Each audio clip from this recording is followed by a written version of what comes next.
We're going to begin quilting our Soundwave quilt block now.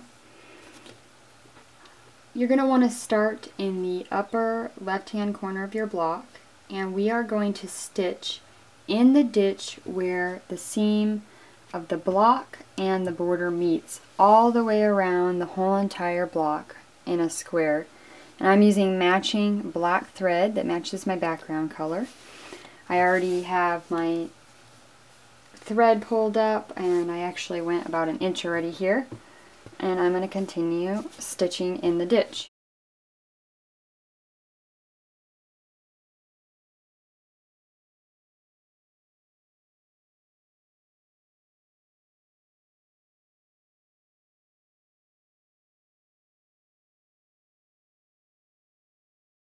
I have stitched in the ditch all the way around my block where the seam from the block and the border meets. And now I'm back where I started, and I'm going to begin doing my basic stipple stitch, filling in all of the black background. And since I'm kind of starting on the inside of my corner here, I'm going to backtrack a little bit here so that I go over my white line. And then I'm going to work down the block through the sound wave and then around my border and back. And I'm going to do a little bit smaller of a stipple since we're working with kind of a small area. I'm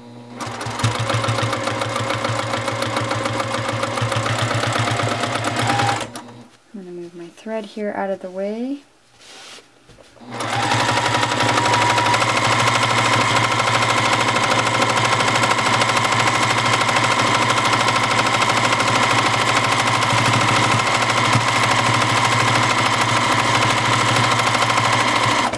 I'm going to stop, reposition my hands because I got getting a little awkward there.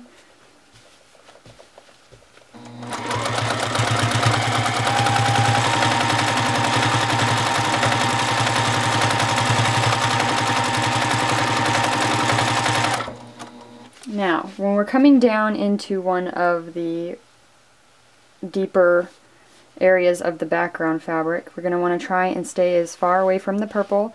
I don't want to accidentally go on there. If you do, it's not the end of the world. I'm sure I'm probably going to do that a few times, but you want to just come right up as close as you can without going onto it.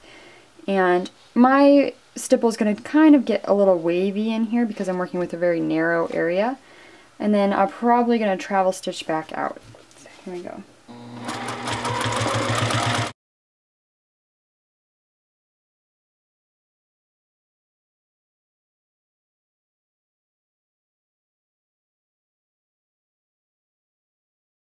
Alright, I've made it all the way over here to the right hand corner of my block, and I filled in all of the waves with my stipple stitch, and now I'm going to be working down my borders and back around. Now this area you have to go slower and you have to really get a good grip because you're working with very little fabric here on this side, so I have to just use my palm right here to grip the fabric as much as I can. And still I want to stipple over my white line so that it goes off the edge of that area when we cut it. Here we go.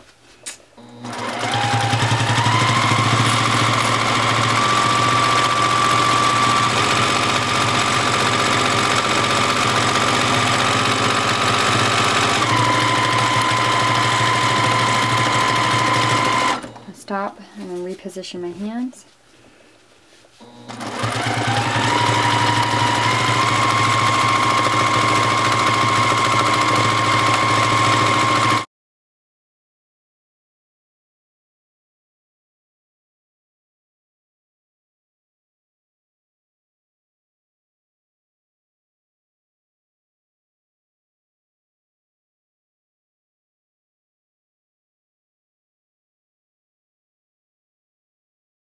When I reach the beginning where I started right here, and I've stippled all the way up to that point, I'm actually going to just stipple right off the edge of my block, like that, and then I'm going to cut my thread. I have a thread cutter, so I don't actually have to worry about burying my threads here because I just quilted right off the edge, and that's going to be trimmed up later.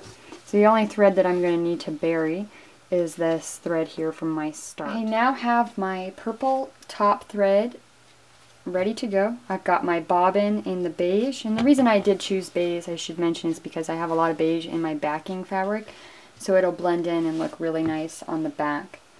I have already put my needle in the down position. I've pulled up my bobbin thread equal to my top thread. I've put it back, and I am ready to begin quilting. I am starting in the bottom left hand corner of my first wave, my first purple wave.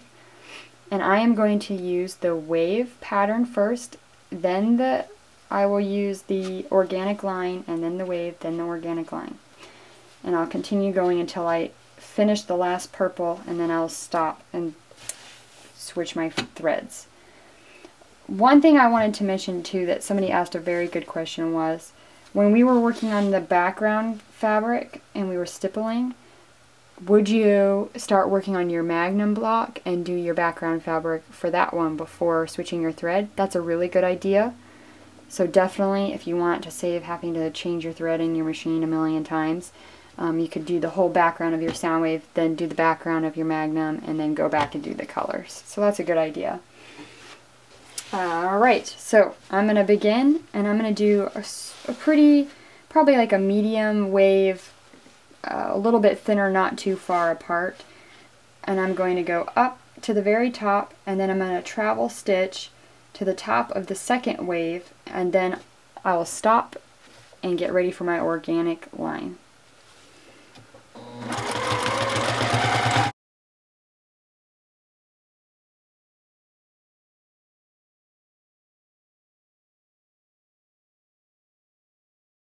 I'm going to come to the very top of my sound wave, and I'm going to travel stitch in the ditch here, and then I'm going to rotate my block, and I'm going to travel stitch up to the top of this second sound wave, just like that. And then I'm going to rotate to my left, right there, and now I'm going to completely rotate my block, just like this, so that I can work in the normal direction for my organic quilting line. And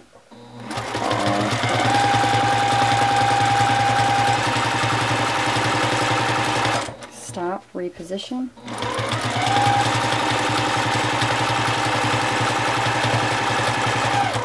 When I get to the bottom of my sound wave, I'm going to travel stitch to the right, just about 1/4 of an inch.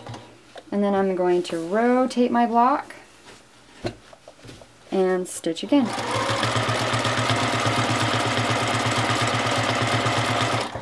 Stop, reposition.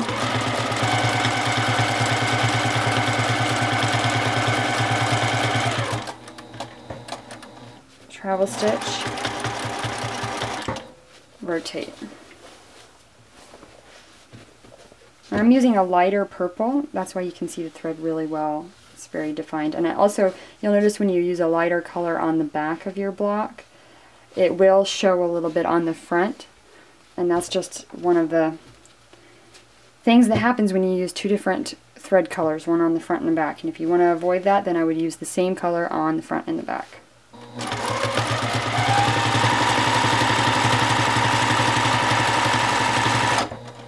And stop and reposition, and my quilt's actually hitting the side of my throat space over here and putting a little resistance, so I'm going to kind of bend that and then continue.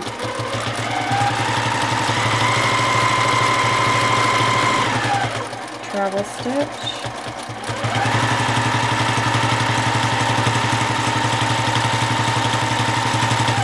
And I didn't rotate just now. If you feel like you can confidently go the opposite direction, then give it a try. You may like the movement, you may not like it. Okay, and now I'm going to travel stitch down to right here.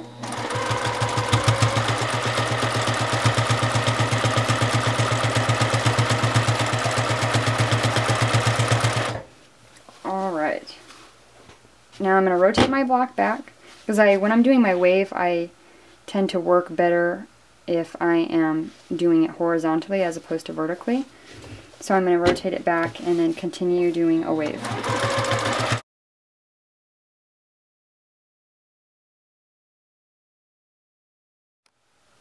Alright, I'm finished quilting my purple waves, and I am stopped right here at the very top of this wave, and I am not going to just chop my thread with my thread cutter. I'm actually going to lift my needle, put my presser foot up, pull my quilt out so that I have a good length of thread left to work with, and I'm going to chop the top and my bottom thread, and I'm going to bury those threads in the quilt after I am done.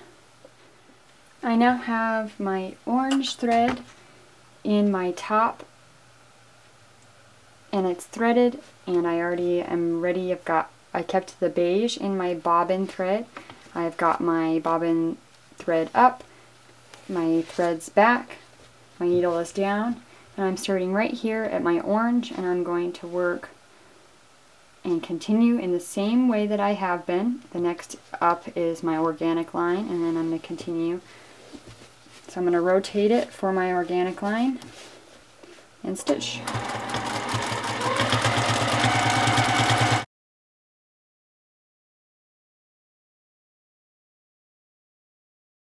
Right here I'm going to need a travel stitch up to the top of my wave.